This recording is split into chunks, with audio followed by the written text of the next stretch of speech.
From Rabobank, this is a Rabo Research Food and Agribusiness podcast.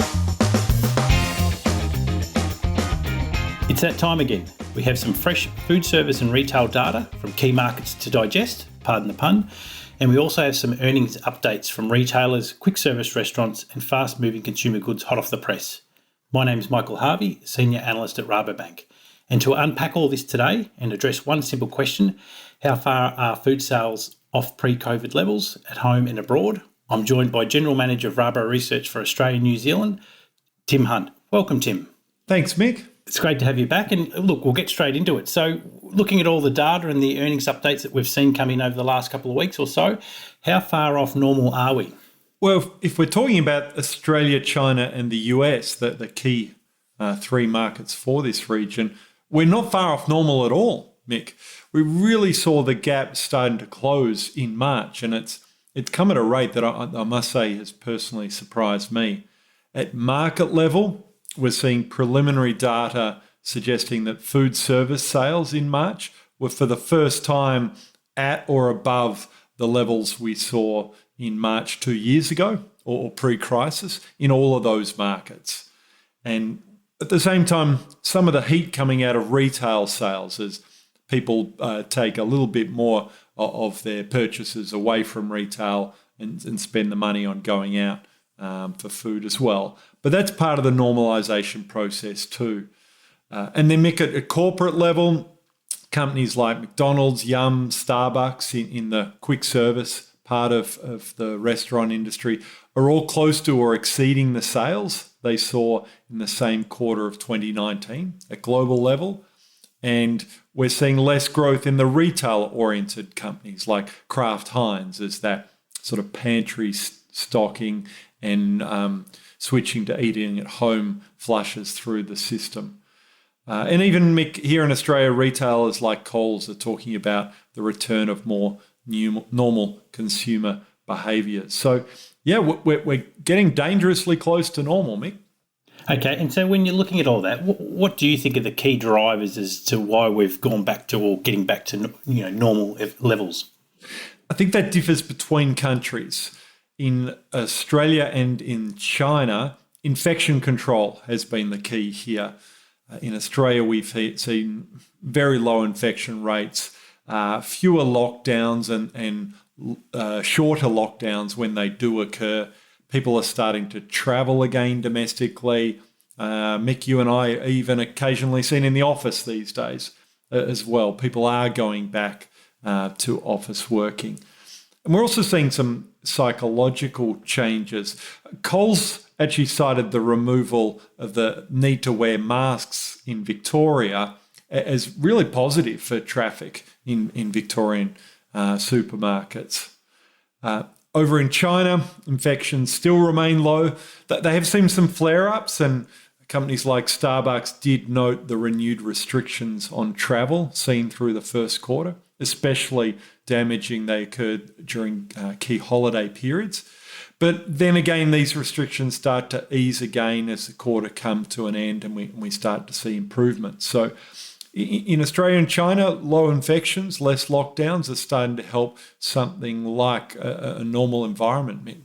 So you mentioned Australia and China there, but you haven't mentioned the US, Tim. The pathway to increase mobility in the US has been a little bit different, hasn't it?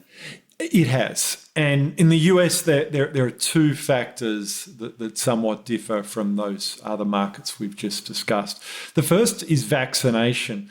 There's been a sense of vaccine optimism, let's call it, as we saw the approval of the Pfizer and Moderna vaccines in December, then the Johnson & Johnson vaccines in February, and then actually an improvement as vaccinations were delivered to American citizens. And Starbucks, for one, reckoned that when they saw vaccinations hit the sort of 3 to 4 million vaccinations during the quarter, they started to see people moving around more.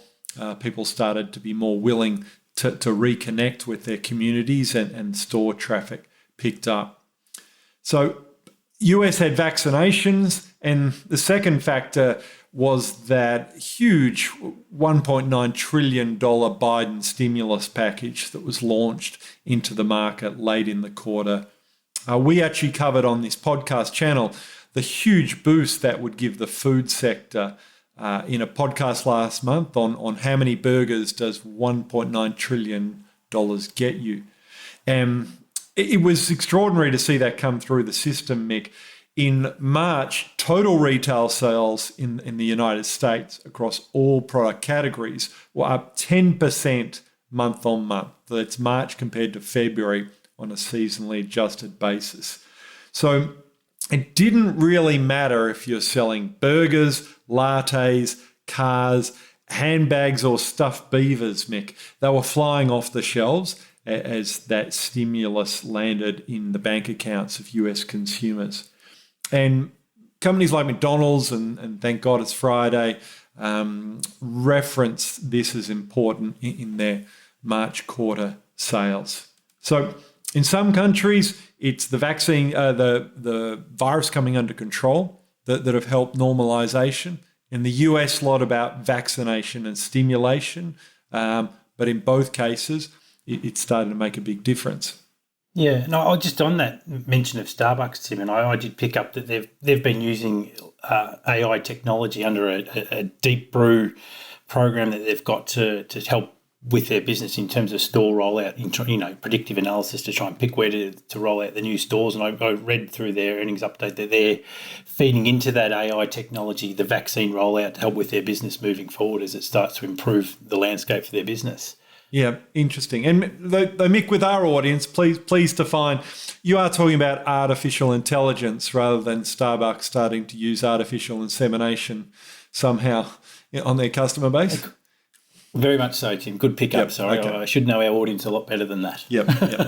But apart from the rebalance between retail sales and food service, what are the other shifts that you're talking about here? And you mentioned it at the start briefly around consumer behaviour. Yeah, and Coles gave a really succinct summary of this on some important aspects of normalisation in the Australian market in 2021 so far. That includes customers returning to the CBD as they go back to work, essentially. People returning to shopping centres as they become more comfortable that by doing so, they're not going to pick up an infection. That shopping in person and going into these shopping centres, Mick, then helps trigger secondary things such as improvement in sale in impulse products like picking up a bakery product or takeaway coffee or confectionery when you're out and about. Coles saw a big pickup in sales at their convenience stores and improvement in sales of food to go. And more sort of family-driven, a return to seeing Sunday as the dominant day for shopping in supermarkets away from that sort of everyday shopping in smaller batches we're seeing when we're stuck at home and going to the supermarket was the only thing we could do to get out of the house for a while. So, yeah, there's a lot more going on beyond just food service improving, retail coming off a bit, that shows a normalisation of consumer behaviours. Okay, so we've talked about a fairly positive story in the Australia, China, and US markets, and they're important markets for our clients. But there's lots of other markets out there, Tim. How's the normalisation of food markets going outside of these three economies? Recovery is less good in lots of other markets, as you'd imagine. The European market is especially distorted still. Countries like France, Germany, Spain, and Italy, where infection rates are high, there has still been plenty of lockdowns and restrictions, and food service is really tough in these markets. McDonald's, for one, noted that dining in is still impossible in half of the European restaurants at the moment, Mick. And in a market where there's less drive-in chain stores and less takeaway, that makes it pretty difficult. But thankfully, companies and farmers in New Zealand and Australia do tend to be less exposed to those heavily hit markets at the moment, such as Europe, such as Brazil, and exceptionally so India. Not good what's going on there, but happily for people in this part of the world, they're oriented more towards those markets that are doing better. Good point. So if we're pretty close to normal in our key markets, Tim, and we mentioned Australia, China and the US, is it smooth sailing from here on in? Yeah, and Mick, here I should probably read out the fine print on this concept of normalisation, because for ease of explaining the situation, we've used that term. And we are at or around pre-crisis sale levels in key markets when we talk about the channel balance. But it's worth remembering that in a market like China, for example, food service sales used to be growing at double-digit rates before this crisis hits. Now, 2 years after March 2019, the growth rate in food service is at an annualised rate of only 2%. So we've seen very little growth over that 2-year period. Once you net out the sharp decline in food service, then the strong recovery. So this isn't anything like the growth rate that we saw pre-crisis, and we're probably a long way off re-achieving that. But if we're looking forward and talking about further disruption to the current situation and its gradual improvement, I think we're less likely to see major curveballs in these three markets. You never say never, but the footing on which they're on in terms of disease control and vaccination looks like they're on firm footing to continue to improve. But that said, Ming, I do think there'll be some bumps on a number of fronts. Firstly, we have to watch out. The food service may at the moment be experiencing some pent-up demand being released and some pulling forward of spend that might normally occur over many months is being unleashed all at once as people just go nuts when they can going out more than they normally would, and eventually may see their budgets get a bit tighter. So we have to watch that we may come off that sort of euphoria, let's say, being unlocked. Secondarily, my bet is, Mick, we'll still see more localised lockdowns, whether that be in states of the US, cities in China and regions of Australia. We're going to see probably some more of those that will affect the recovery. Another thing we have to watch, and we've talked about this before, Mick, food spend has benefited from the fact that people have had money, but they haven't been able to spend it on services. There hasn't been a lot of entertainment, sporting, cinemas, travel. That's starting to open up again in places like Australia, and that may take away some of people's hard-earned money from food and going out towards those different things. And then the final one, Mick, a warning that the US stimulus will start to wane as the year wears off, and that impact hopefully will be offset by increased vaccination rates. But it's definitely a watch.